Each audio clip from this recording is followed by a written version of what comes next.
Okay प्यारे बच्चों, आ गए अगली क्लास में। और अंतर समुच्चयों का अंतर जो है पिछली क्लास में सीखा था, उसका वेन डायग्राम कैसे बनाते थे। सिंपल सी चीज़ थी, बिल्कुल बता दिया। आगे बढ़ते हैं। कहीं कहीं पर कुछ टेक्निक्स हैं, कुछ छोटे छोटे फंडे हैं, फंडे टाइप की चीज़ें, वो फिर जो है टाइम टू टाइम क्लियर होंगे। अभी जो बेसिक कोर्स है, आसान वाला जो मैटर है, जो नोट्स लगा है आपके कोर्स में, उस पर चला रहे हैं। ठीक, चलिए। कई बार क्या होता है कि सर वो पीछे वाला वीडियो नहीं देखा। अगर पीछे वाला वीडियो नहीं देखा बेटे तो देख ले जाके। पीछे वाला वीडियो देखा तो देख ले। वीडियो को शुरू से देखना है। कोर्स आगे अपलोड होता रहता है, बनता रहता है, उससे कोई ज़्यादा लेना देना नहीं है। अपने कोर्स को चैप्टर नंबर 1 के पहले वीडियो से ही देखना है। ठीक। और that all sir live class का क्या है। लाइव क्लास बूस्ट करती है, एनर्जी देती है, अच्छा लगता है, मज़ा आता है। लेकिन तभी मज़ा आता है जब फुल कोर्स का पूरा वीडियो रिकॉर्डेड है और उसमें तुम पढ़ रहे हो। तो लाइव क्लास बड़ी मज़ेदार होती है फिर, क्योंकि उसमें कुछ चीज़ें ऐसी होती हैं नई नई ढूंढ ढूंढ के कराते हैं, जिससे तुम्हारे फंडे क्लियर होते हों। ठीक, कुछ फार्मूले बना के दिखाते हैं, तो वो मज़ा आता है फिर, उसमें अच्छा लगता है। सर ये तो इतना तो मालूम है, क्योंकि कुछ तो मालूम होना चाहिए। लाइव क्लास में आने से पहले वो सारी चीज़ें एक लेवल तक हमें मालूम होनी चाहिए, जो कि हम जिस चैप्टर पे लाइव क्लास दे रहे हैं।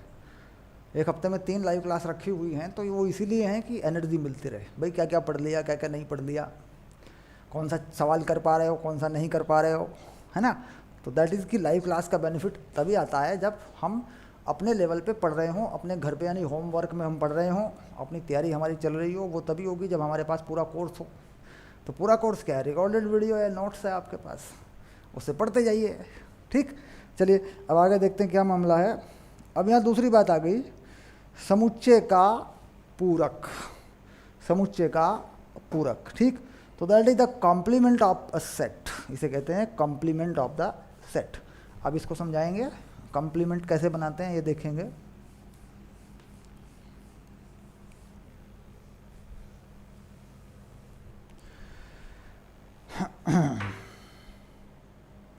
तो सबसे पहले परिभाषित कर लेते हैं एक समष्टीय समुच्चय। ठीक, और उससे भी पहले डाल देते हैं हेडिंग,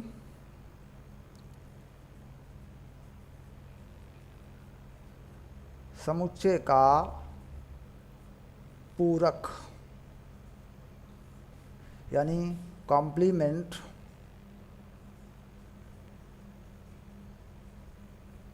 ऑफ अ सेट।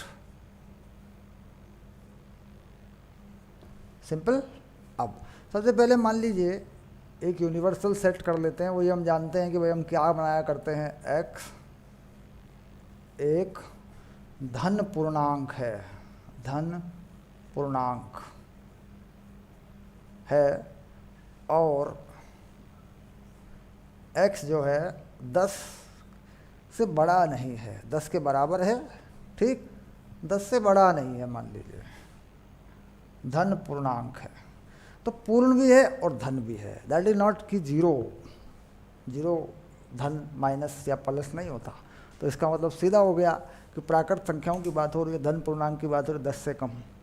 तो अगर u को दूसरे तरीके से लिख दूं तो क्या लिखोगे, 1 से लेके 10 तक के नंबर डाल दोगे। तो u को अगर दूसरे तरीके से लिख दूं तो 1 2 3 4 5 6 7 8 9 10। तो ये हो गया, देखो धन पूर्णांक आ गए, नहीं आ गए सारे के सारे 10 नंबर तक के। तो ये 2 फॉर्म होती हैं, तुम जानते हो, एक है रोस्टर, एक है समुच्चय निर्माण रूप सेट बिल्डअप फॉर्म। ओके, तो ये कर लिया तुमने परिभाषित सबसे पहले समष्टीय समुच्चय। तो ये तुम्हारा यूनिवर्सल सेट है, यानी ये तुम्हारा समष्टीय समुच्चय है, क्योंकि जो भी बात होगी इसके बाद ही होगी फिर। ठीक, अब यदि U का उप समुच्चय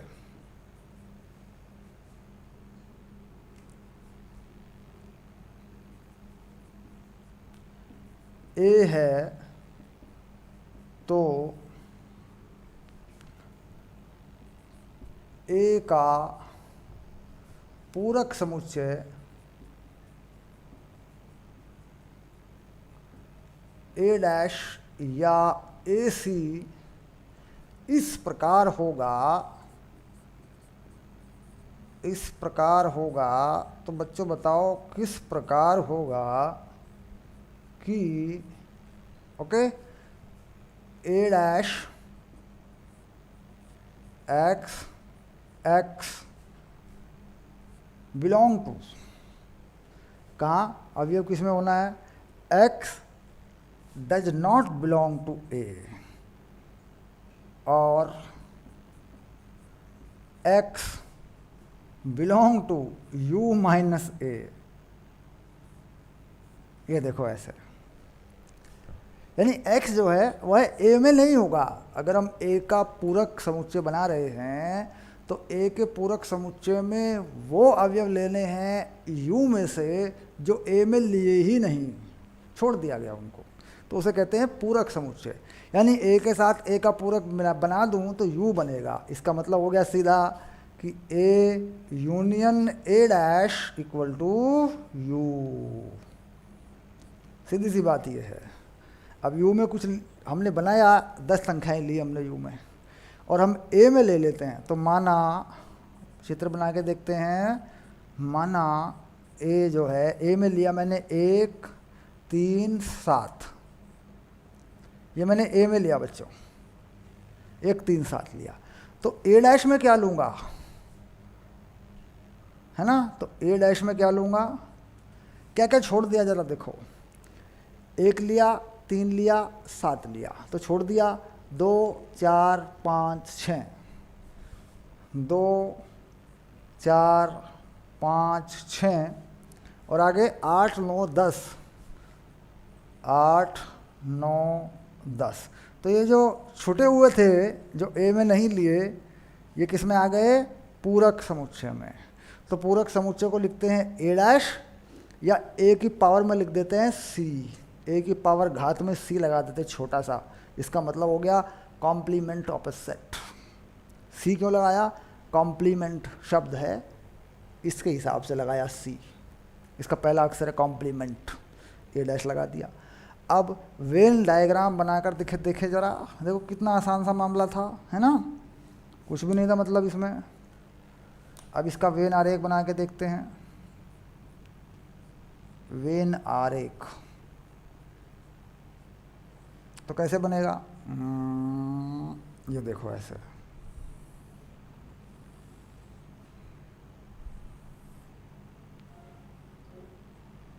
यहाँ बनाया U यूनिवर्सल सेट। तो यूनिवर्सल सेट में ये सब हैं 1 2 3 4 5 6 7 8 9 10, और इसमें एक A है 1 3 7। तो A को बना दिया पहले मैंने क्या किया, A को बना दिया पहले, देखो A,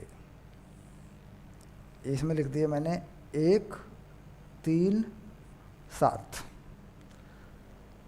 ठीक, अब मुझे वो चीज़ शेड करनी है जो नहीं लेनी है। अगर मैं ऐसा मान के चलता हूँ, ऐसा रूल बनाता हूँ कि साहब मैं जो शेड करूँगा वो मुझे लेना नहीं है, तो मुझे क्या करना है, मुझे इसी को शेड कर देना है ए को ही, क्योंकि जो ए है ये मुझे लेना नहीं है ए डैश में, ये पूरा ए है, और इसके बाहर जो बचा हुआ है ये पूरा ए डैश है। ठीक, तो ए डैश जो है अनशेडेड छोड़ देता हूँ, ए डैश को अनशेडेड छोड़ देता हूँ, ये देखो बस, ए नहीं लेना मुझे, लेना क्या है ए डैश। तो ए डैश को अनशेडेड छोड़ देता हूँ, तो इसे लिख देता हूँ ए डैश। ठीक, इसका उल्टा भी कर सकता हूँ, इसको इस तरीके से शेड करता हूँ और ए डैश को इस दिशा में शेड कर देता हूँ, ऐसे जो देखो दिशा बदल दी शेड करने की मैंने, ये देखो ऐसे ये कर दिया मैंने इस दिशा में शेड। समझ रहे हो, ये अपना अपना तरीका है। शेड करने का मतलब है कि अलग से दिख जाना चाहिए।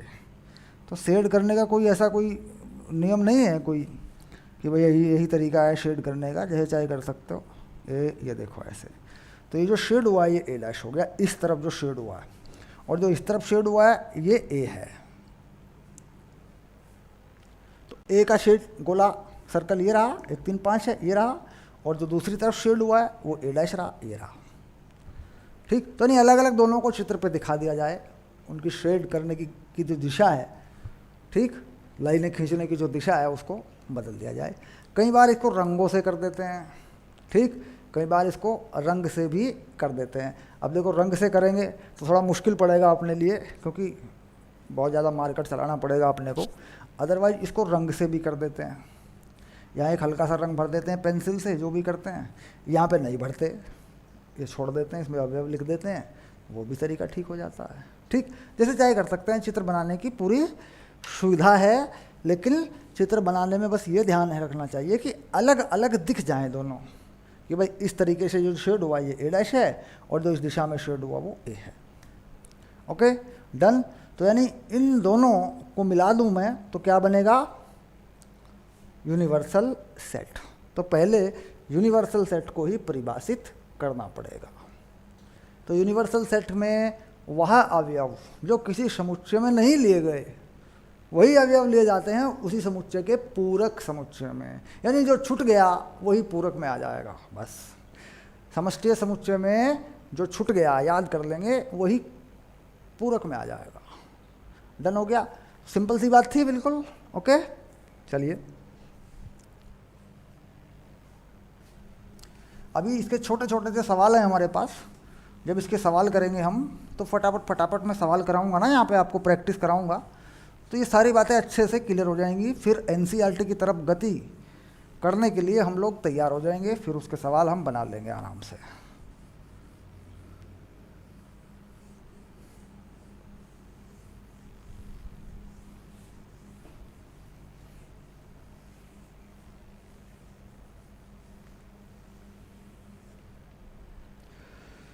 चलिए देखता हूँ अगला टॉपिक क्या है।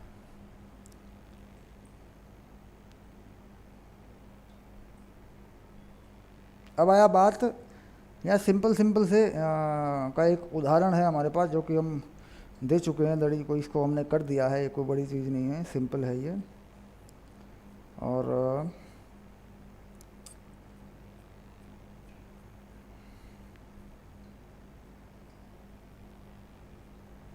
ये हो गया, फाइनल हो गया। उदाहरण नंबर आप देख लेंगे, उदाहरण नोट्स में छपा पड़ा है। अब आया पूरक समुच्चय के गुणधर्म। तो ये सारी बातें जो है हमें पूरक समुच्चय के गुणधर्म जरा इन पर विचार करना पड़ेगा, क्योंकि इस पर सवाल बन जाता है। पूरक समुच्चय के गुणधर्म ये ईमानदारी से लिखने पड़ेंगे, इनको ज़रा फाइनल करेंगे, एक एक गुणधर्म पे बात करेंगे। पूरक समुच्चय के गुण धर्म, यानी प्रॉपर्टीज। जो प्रॉपर्टीज हैं वो क्या हैं? तो पहला गुण इन्होंने लिखा पूरक नियम, यानी पूर्ति कर देगा, पूरक नियम है ये पूरक नियम क्या है? ये है A union A dash you. ये हम कर चुके हैं, अभी हमने इसको समझ लिया है, सिर्फ लिखने के लिए बात है और कुछ नहीं। दूसरा जो नियम है इसका वो है ए इंटरसेक्शन ए डैश। ये खाली होगा, कुछ नहीं होने का इसमें, यानी ए और ए डैश बिल्कुल अलग अलग हैं। ए में वो अवयव हैं जो ए डैश में नहीं है, यानी जो यू में छूट गए थे वही ए डैश में है, तो ये तो खाली होगा। इंटरसेक्शन का मतलब सर्वनिष्ठ जो होगा, दोनों में कॉमन जो होगा वो कुछ होगा ही नहीं। ठीक, इसके बाद तीसरा पॉइंट डी मॉर्गन का नियम। ये बड़ा ही बढ़िया नियम है, इसको भी देखेंगे। डी मॉर्गन नियम, इसको हमें सिद्ध करना है गणितीय रूप में। ये 11वीं कक्षा में आ जाता है, इम्पॉर्टेंट है ये, इसको लिख लेते हैं इम्पॉर्टेंट। डी मॉर्गन नियम को बना के दिखाइए, इसको अपनी कॉपी में अभी यहीं से फटाफट याद कर लो, और जब भी आएगा इसको वहीं पटक देना। ठीक, वहीं पे इसको लिख के देना। डी मॉर्गन नियम में दो बातें लिखते हैं ये, ए यूनियन बी का पूरक, और ये होगा ए का पूरक और बी के पूरक का सर्वनिष्ठ। ये पहला नियम है।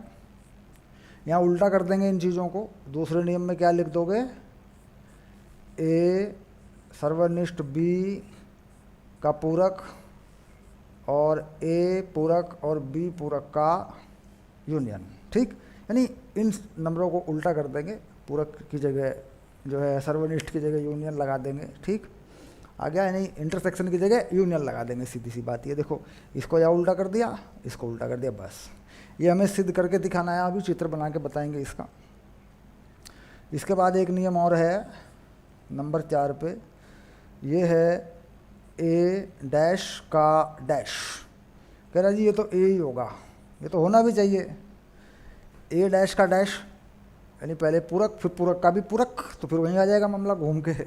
ठीक, इसको भी दिखाएंगे और बस डन हो गया। चलिए, तो ये चीज़ तो हम देख चुके हैं, इसमें तो कोई डाउट ही नहीं है। ये तो सब हमें डी मॉर्गन नियम को देखना है एक बार, उसे हमें बनाना है। तो डी मॉर्गन नियम को देखने के लिए, सिद्ध करने के लिए गणितीय रूप से हमें दो समुच्चय, मतलब एक समुच्चय मानना पड़ेगा, एक यू मानना पड़ेगा, एक ए मानना पड़ेगा। ठीक, और उसमें ए और बी बनाने पड़ेंगे। तो डी मॉर्गन नियम का सत्यापन हम यहाँ लिखते हैं और इसे हम लिख के आते हैं अपनी परीक्षा में भी। ठीक, डी मॉर्गन नियम का सत्यापन, डी मॉर्गन नियम का सत्यापन, ये रहा। तो पहले वाला जो है वो लिख लेता हूँ मैं, पहले वाला जो है वही लिख लेता हूँ मैं, इंटरसेक्शन यूनियन वाला जो है ये वाला, ए यूनियन बी, और यहाँ ए डैश और इंटरसेक्शन बी डैश, ये लिख लेता हूँ। ये साफ साफ बढ़िया सा बन जाएगा। ठीक, तो यहाँ माना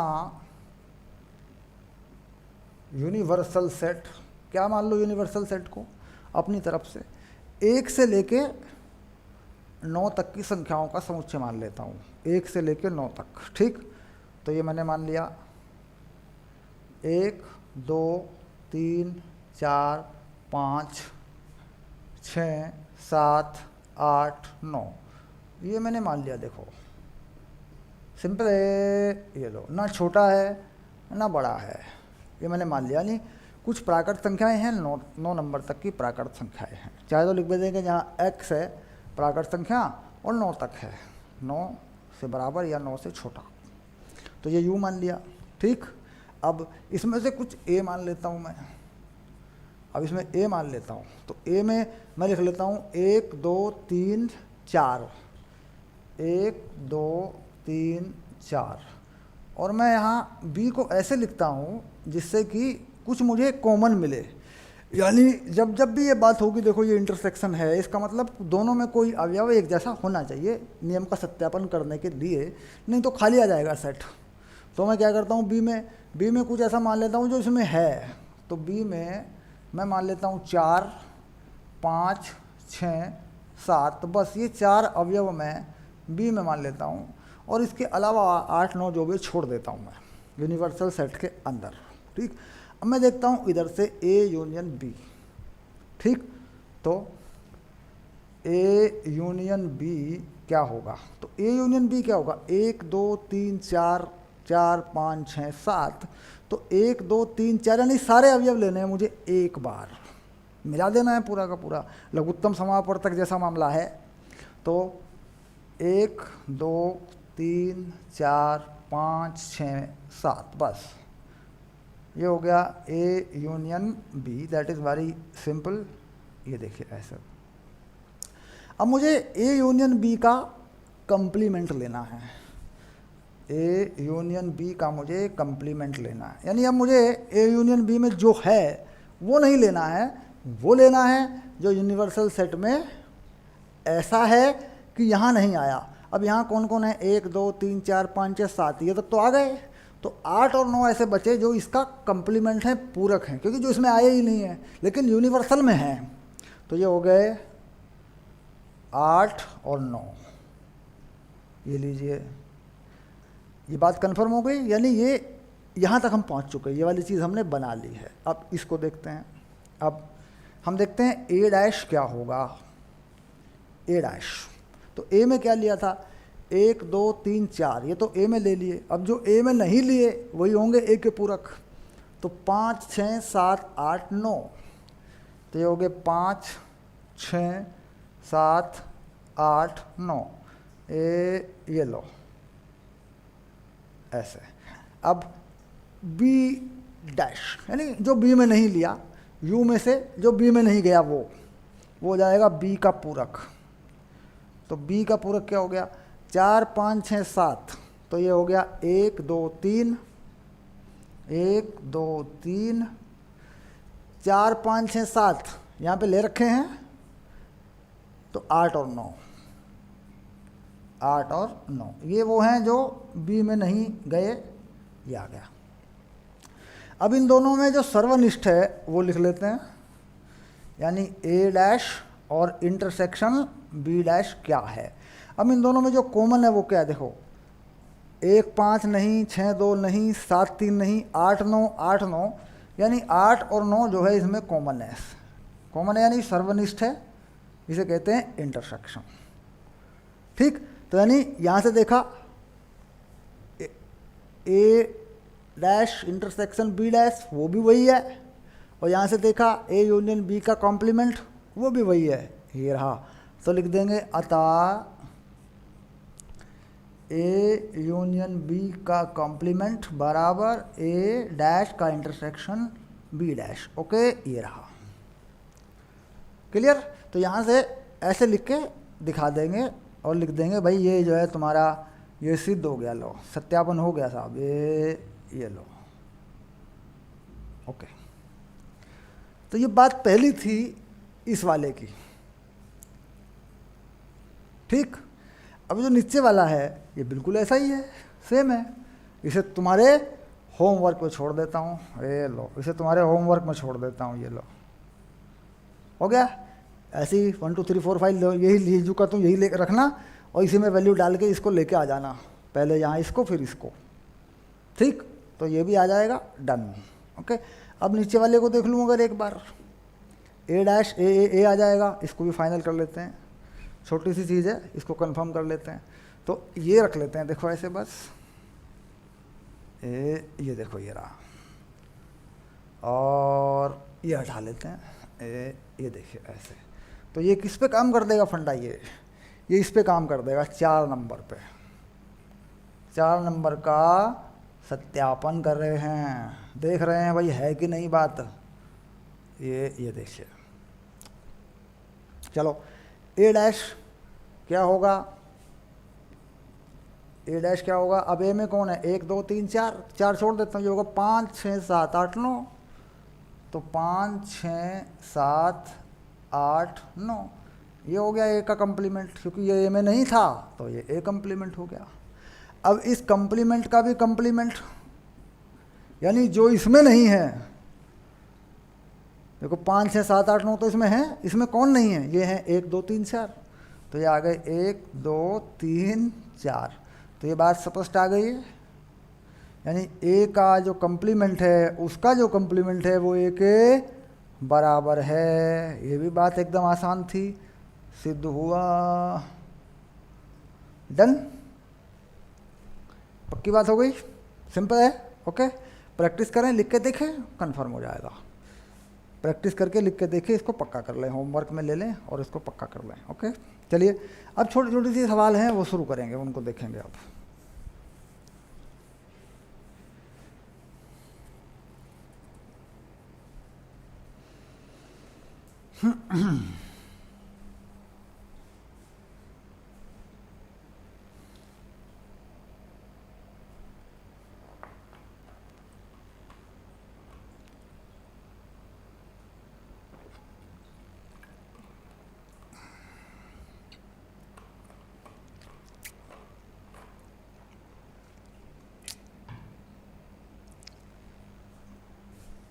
ओके, अब जो छोटे छोटे सवाल हैं वो मैं लिखता जाऊंगा, कराता जाऊंगा, कुछ कुछ आप जो है।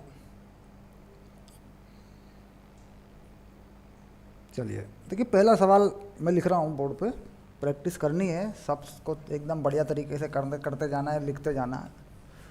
जैसे पढ़ाई होती है, बाकायदा परंपरा है पढ़ने की, उसी तरीके से चलना है। दैट ऑल कि आप चाहे वीडियो में पढ़ रहे हों, चाहे आप अपनी क्लास में पढ़ रहे हों, पढ़ने का तरीका वही रहेगा जो हज़ारों साल से है, पहले भी था। अगर इसमें कोई बदलाव आ जाता या आ सकता तो आ जाता अब तक, ये संभव नहीं है। कैमरा होने से, टेक्नोलॉजी होने से, वीडियो होने से जो पढ़ने का मूल नियम है उसमें कोई परिवर्तन नहीं है, और होता भी नहीं। किसी भी प्रकृति के नियम में कोई परिवर्तन नहीं होता। चीज़ें आती हैं, वो बस सुविधा देती हैं हमें। हमें कैमरे ने सुविधा दी है, टेक्नोलॉजी ने सुविधा दी है हमें।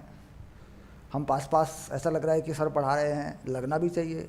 हम लोग क्लास में हैं, और वीडियो चाहे कल रिकॉर्ड हुआ हो, चाहे आज रिकॉर्ड हुआ हो, चाहे लाइव क्लास हो, that is the same matter. इसमें कोई फ़र्क नहीं है, कोई भेद नहीं है, ठीक। लेकिन नियम वही है कि भाई क्लास में बैठे हैं, कोई डिस्टर्ब ना करे, कॉपी लेके बैठे हैं, लिख रहे हैं, पॉइंट टू पॉइंट अपना काम पूरा कर रहे हैं। नियम वही है, जो पहले था वही आज है, वही बाद में भी रहेगा। कोई नए जादू की छड़ी घुमा के पढ़ाई नहीं हो सकती, क्योंकि समझाना है और समझना है, तो व्यवस्था वही है।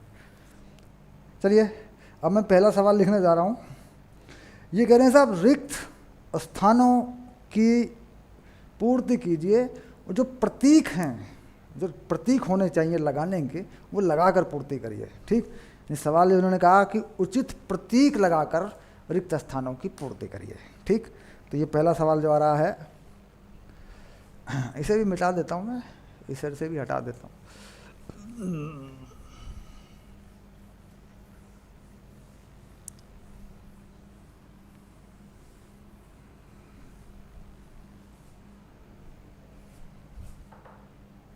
तो यहाँ लिख दिया पहले सवाल में इन्होंने, सवाल नंबर 1, उदाहरण नंबर 1, उचित प्रतीक का उपयोग करते हुए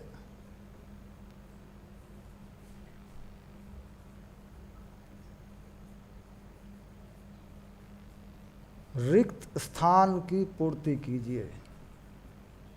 रिक्त स्थान भरिए, ये देखो छोटा शब्द लगा दिया है, ये लो, हो गया।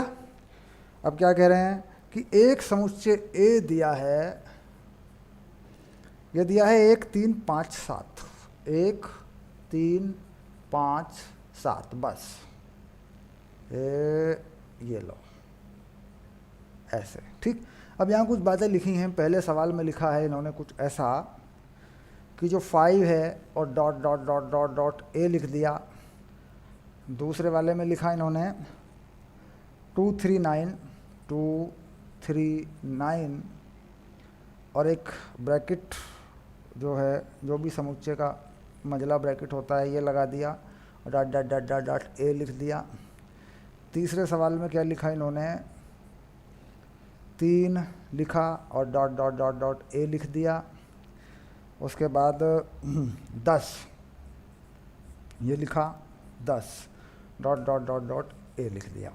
तो यानी सवाल आपके सामने है, अपने माइंड में, अपने मन में आपने कर ही लिया होगा। ठीक। तो कौन कौन से प्रतीक लगने हैं ज़रा लगा लो इस पे, हैं, शाबाश। चलो, तो पहली बात देखिए, कोई भी फाई यानी एम्प्टी सेट किसी भी सेट का उप समुच्चय हो सकता है, क्योंकि ये जो फाई है इसका मतलब कोई अवयव नहीं है। फाई का मतलब होता है सेट, फाई का मतलब होता है खाली सेट, ना कि खाली सेट या उसके अंदर कोई, सेट के अंदर का कोई अवयव। तो खाली सेट बेसिकली क्या है, इसका एक उप समुच्चय हो सकता है। तो उप समुच्चय का निशान ये होता है, ये देखो ऐसा, समझ रहे होंगे, ये उप समुच्चय का निशान है, पड़ा हुआ यू, जिसका उप समुच्चय उसकी तरफ इसका मुंह खुलता है, ए का, यानी 5a का उप समुच्चय है। डन हो गया, क्लियर। अच्छा, 239 239, 2 तो इसमें है ही नहीं ना, इसमें 9 है।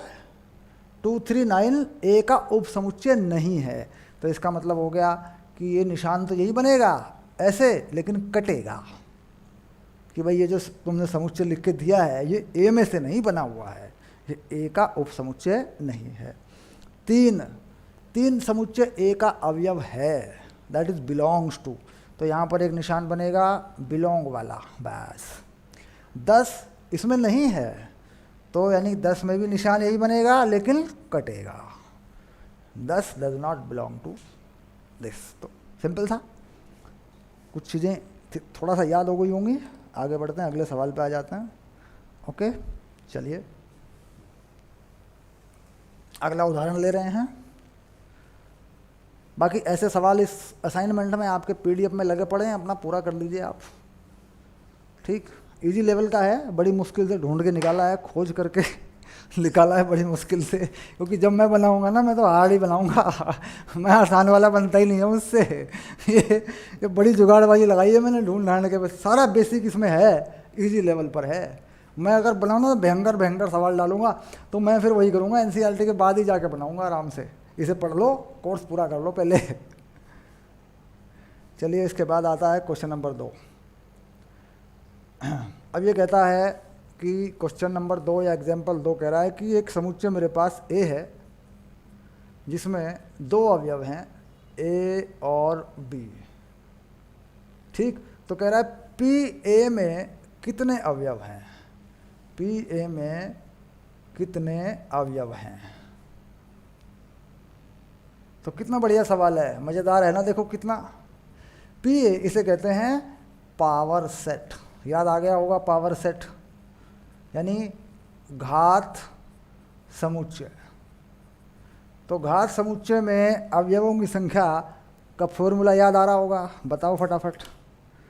घात समुच्चय में अवयवों की संख्या यानी इसके सभी उप समुच्चयों का समुच्चय, यानी इसके अंदर के अवयवों को ले लेके जो है बना दें। तो पावर सेट है ना, तो घात समुच्चय में अवयवों की संख्या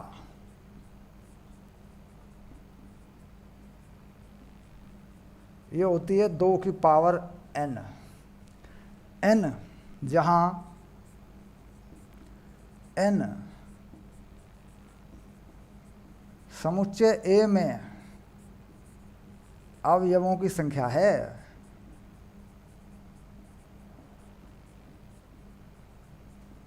पक्की बात है। तो A में कितने अवयव हैं, 1 2। ठीक, तो कितना हो गया, 2 की पावर 2, ये हो गया 4। ठीक, अब कहने सर ये घात समुच्चय लिख के भी बता दो, पी ए क्या होगा। तो पी ए जो होगा वो क्या होगा, ठीक है, ये लो, सबसे पहले कौन ले लिया 5, फिर कौन ले लिया ए, ये देखो ये रहा, उसके बाद कौन ले लिया बी, ये रहा, सारे उप समुच्चय डाल दूंगा मैं इसमें। इसके बाद कौन ले लिया, ए और बी दोनों ले लिए। अब देखो कुछ बचा तो नहीं है, ये रहा, सारे अवयव ले लेके मैंने इसके उप समुच्चय बनाए, और सारे जितने उप समुच्चय इसके बन सकते थे सारे पावर सेट में डाल दिए मैंने, और तो कुछ नहीं बन सकता। तो कितने अवयव हैं, 1 2 3 4, डन, शाबाश। चलो चलो चलें, चांद के पार चलें, हम हैं तैयार, चले धीमी आवाज़ में गाना गाया दिखा। चलो खैर, अब ये हो रहा है कि कुछ मामला हमारा बन रहा है धीरे धीरे, है ना। तो ये सवालों का सिलसिला चलेगा, अभी आता हूँ मैं अगली क्लास में। हाँ, ओके, जस्ट आया और गया, बटन दबाया आया गया। ठीक।